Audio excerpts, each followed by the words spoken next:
experienced injections like you experienced or whatever. But certainly, if that was a concern, we should also be concerned about the thing that Randy wants to start ranting about, which is like the bullshit education in the schools where the hate is taught. And they say, if you have five, the way they teach math problems, they say, if you have 5 Jews and you kill 3 of them, how many Jews do you have left? That type of stuff.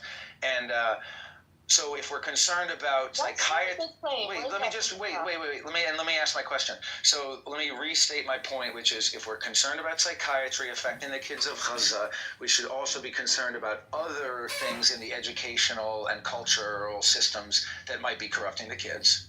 And when speaking about this specific kid, this young girl, I kind of want to respond in 2 ways. The first thing I want to say about her is, look, I don't know if have you read Lord of the Flies? I was going to say we've all read Lord of the Flies, but have you read that, Laura? No. Do you know the story of Lord of the Flies? Do you know that book?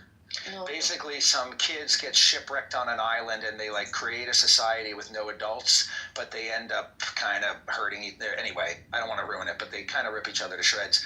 And then Lord of the Flies is always like kids left alone are going to rip each other to shreds. When people say, oh, it's like Lord of the Flies in there, it's like a bunch of unsupervised children just tearing each other apart. And so a 5-year-old girl who sees her uncle murdered might respond with revenge, but hopefully, our job as adults is to coach children.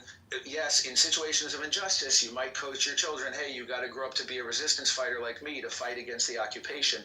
But hopefully, ideally, in times of peace, if we were all following the great way of the world, the Tao, then it would be our job as wise adults to coach children away from those selfish impulses towards revenge or, something like that. And my question is so even if she feels revenge, she's only 5, we should teach her by the time she's 10 that killing somebody is not a good justification just because her was killed. I agree 100%. And my question about the little girl, which I'll end with this, I ask in the most respectful way, in a non-judgmental way, but I do wonder why her uncle was killed, because if he was killed for doing some terrorist shit, then maybe somebody could tell this little girl, listen, your uncle was a great man, he was a good uncle, but he did some really harmful, illegal shit.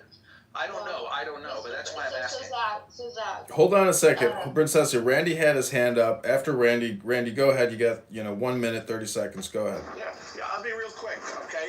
My parents are Holocaust survivors.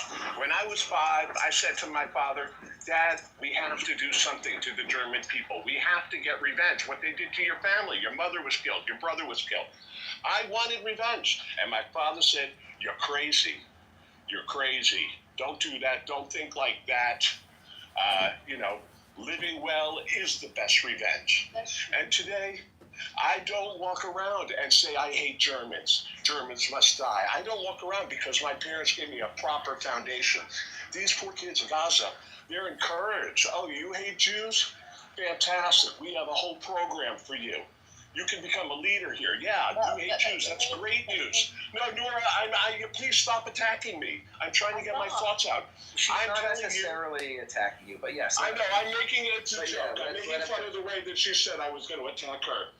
My point is that thank God my beautiful father, rest in peace, told me don't seek revenge. Thank God my parents didn't fan the flames of hatred. Thank God they worked hard, created a great life for me in America, leaving behind houses, unimaginable wealth in Poland and Europe. My mother was saved by her nanny who hid her under her bed. Yes, they had wealth, but they don't sit around talking about it 80 years later. Their beautiful houses in Poland. They've moved on, and this is the beauty, the gift that my parents gave me. Thank you. I just don't want to get kicked out. Am I able to say anything here? Yes, please. Go ahead. Thank you. And at every point, kick me down because I feel like I disrupted the conversation. But what I wanted to say to Randy is, number one, he's made a few points that just are inaccurate, which is that, number one, right, he said, well, good thing the Holocaust survivors don't, talk about and try to, the way that the Holocaust was and seek revenge, right? We have the Bolsheviks in Russia who killed well over 7 to 8 million Germans post-World War II. You have Germans still being in prison to this day. A 98-year-old woman just last year was imprisoned for her involvement in the Holocaust. The idea that